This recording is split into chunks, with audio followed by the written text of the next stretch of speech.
Hi friend, आज मैं आपको बताने वाला हूँ मुंबई इशूड बर्थ सर्टिफिकेट पे कतर एम्बेसी का अटेस्टेशन किस तरह से किया जाता है। देखो, आज ये मेरे पास एक बर्थ सर्टिफिकेट है।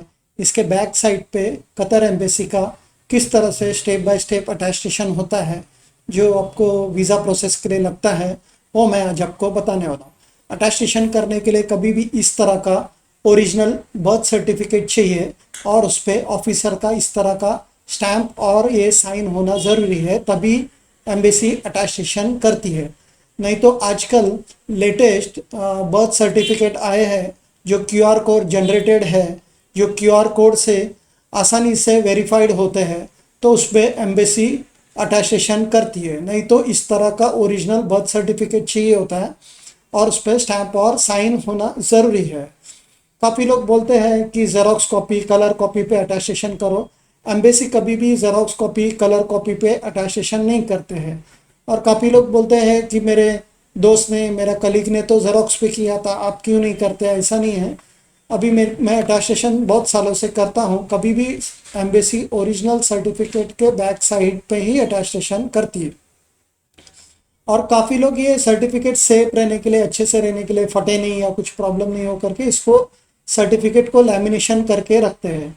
अगर आपने भी सर्टिफिकेट को लैमिनेशन किया हो तो उसमें डरने की कोई ज़रूरत नहीं है। तो उसको हम लोग को जितना अटेस्टेशन के लिए जगह की ज़रूरत होती है, उतना हम लोग बैक साइड से लैमिनेशन रिमूव करके उस पर अटेस्टेशन प्रोसेस करते हैं। और ये मैं आपको बताना चाहता हूँ कि अटेस्टेशन क्यों लगता है।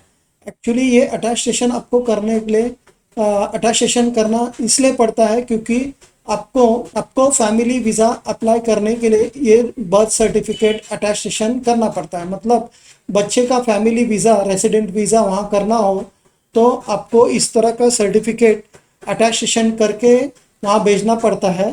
तो उनके फादर ये वीज़ा के लिए वहाँ से प्रोसेस कर सकते हैं। तो अभी मैं बताता हूँ इसके बैक साइड पे किस तरह से अटेस्टेशन का स्टेप बाय स्टेप प्रोसेस हुआ है। देखो, ये सर्टिफिकेट का बैक साइड है। इसके बैक साइड पे किस तरह से अटेस्टेशन स्टेप बाय स्टेप हुआ है मैं आपको बताता हूँ। सबसे पहले कोई भी कंट्री का अटेस्टेशन हो, वो अटेस्टेशन करने का सबसे पहला प्रोसेस होता है नोटरी। देखो, ये नोटरी का, ये रेड वाला नोटरी का स्टैंप है। देखो, यहाँ लिखा हुआ है नोटरी, और ये एडवोकेट का साइन और स्टैंप है।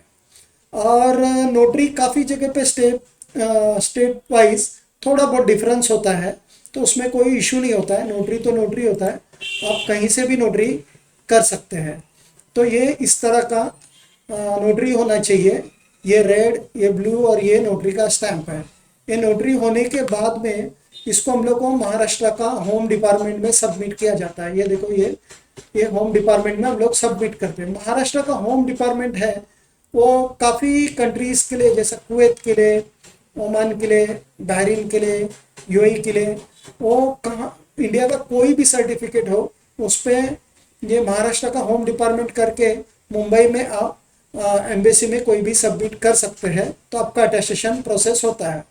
तो हम लोग फिर उसको मुंबई के होम डिपार्टमेंट में इसको सबमिट करते हैं। देखो, यहाँ लिखा है home department, government of Maharashtra. तो होम डिपार्टमेंट में सबमिट करने के बाद में होम डिपार्टमेंट का इस तरह का स्टैंप लगता है और ऑफिसर इस पे अपना इस तरह का साइन करता है। देखो, ये अभी 4 मई का किया हुआ अटेस्टेशन है। ये अटेस्टेशन होने के बाद में इसको हम लोग कतर का एम्बेसी में सबमिट करते हैं मुंबई में। देखो, ये कतर एम्बेसी का स्टिकर है। तो एम्बेसी में इस तरह का स्टिकर लगता है और ये स्टैंप होके फिर यहाँ साइन होता है एम्बेसी से। तो ये साइन होने के बाद में ही आपका कतर का अटेस्टेशन पूरा होता है। फिर आप ये सर्टिफिकेट आपके हस्बैंड को वहाँ भेजेंगे, बच्चे का सर्टिफिकेट, तो बच्चे का वीज़ा का प्रोसेस वहाँ से करेगा। लेकिन वहाँ आजकल एम्बेसी में एम्बेसी बोलती है कि इस पर एमईए मतलब मिनिस्ट्री ऑफ एक्सटर्नल अफेयर का स्टैंप नहीं है। तो इसलिए हम लोग उस पर मिनिस्ट्री ऑफ एक्सटर्नल अफेयर का दिल्ली से स्टैंप भी उस पर करके देते हैं। देखो, इसमें ये लिखा है ministry of external affair new Delhi. तो ये न्यू दिल्ली का हम लोग स्टैंप लगाते हैं। तो ये न्यू दिल्ली में एम्बेसी पे सबमिट करेंगे तो एम्बेसी इस तरह का स्टैंप करके फिर इस पे ऑफिसर का इस तरह का स्टैंप लगता है। ऑफिसर का ये स्टैम्प लगने के बाद में ऑफिसर का इस तरह का साइन होता है। साइन होने के बाद में आपका प्रोसेस कंप्लीट होता है। तो बेसिकली अपने को अटेस्टेशन करने के लिए ये एम्बेसी का स्टिकर कंपलसरी होता है। ये एम्बेसी का स्टिकर पे ही आपका वीज़ा का वहाँ प्रोसेस होता है। अगर आपको वीज़ा करना, ये अटेस्टेशन करना हो तो मेरा स्क्रीन पे नंबर दिया है, तो आप उस पर कॉल या व्हाट्सअप कर सकते हैं। हम लोग कोई भी सब कंट्री का अटेस्टेशन करते हैं, कुवैत, ओमान, बहरीन, यूएई, सब कंट्री का अटेस्टेशन करते हैं। तो अगर आपको अटेस्टेशन करना हो तो आप मुझको कॉल और व्हाट्सअप कर सकते हैं।